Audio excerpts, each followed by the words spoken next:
नमस्ते दोस्तों, क्या आपने सोचा है कि भारत जैसे विविधता भरी धरती पर एक सूत्र में बांधने वाली शक्ति क्या है?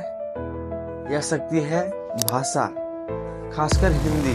भारत में अनेकों भाषाएं बोली जाती है, लेकिन हिंदी वह कड़ी है जो हमें जोड़ती है। आज हम हिंदी की उत्पत्ति, उसका ऐतिहासिक महत्व और अन्य भाषाओं पर उसका गहरा नाता और इसके भारत के एकता में भूमिका से रूबरू कराएंगे। यह कोई आम भाषा नहीं, बल्कि संस्कृत के शक्तिशाली संतान है। हिंदी का सफर अपभ्रंश और प्राकृत से होकर आज की आधुनिक हिंदी तक पहुंच गया है। 10वीं और 11वीं शताब्दी में हिंदी खड़ी बोली के रूप में उभरने लगी। 12वीं से 16वीं शताब्दी में यह साहित्य और जनसंवाद की भाषा बनी और आखिरकार 14 सितंबर 1949 को यही वह ऐतिहासिक दिन है जिस दिन हिंदी को राजभाषा का दर्जा मिला।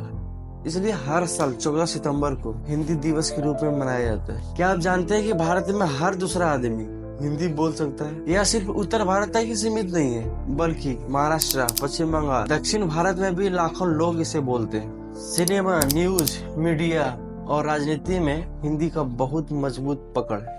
हिंदी भारत की आर्थिक, सांस्कृतिक और सामाजिक धड़कन बन चुकी है। भारत में 22 आधिकारिक भाषाएं, जिनमें से हिंदी से कई भाषाएं जुड़ी हुई है। संस्कृत भारतीय भाषाओं की जननी है, जिसमें से हिंदी समेत कई भाषाएं निकली है। फिल्मों, सोशल मीडिया और शिक्षा प्रणाली के जरिए हिंदी का प्रभाव दक्षिण और उत्तर पूर्व भारत में भी बढ़ रहा है। राष्ट्रीय आंदोलनों में हिंदी ने लोगों को जोड़ा। महात्मा गांधी ने इसे जनमानस की भाषा मानते थे। व्यापार और सरकारी कामकाज में हिंदी तेजी से अपनाई जा रही है। भारत की असली ताकत उसकी विविधता में है। हिंदी इस विविधता को जोड़ने वाली सेतु है।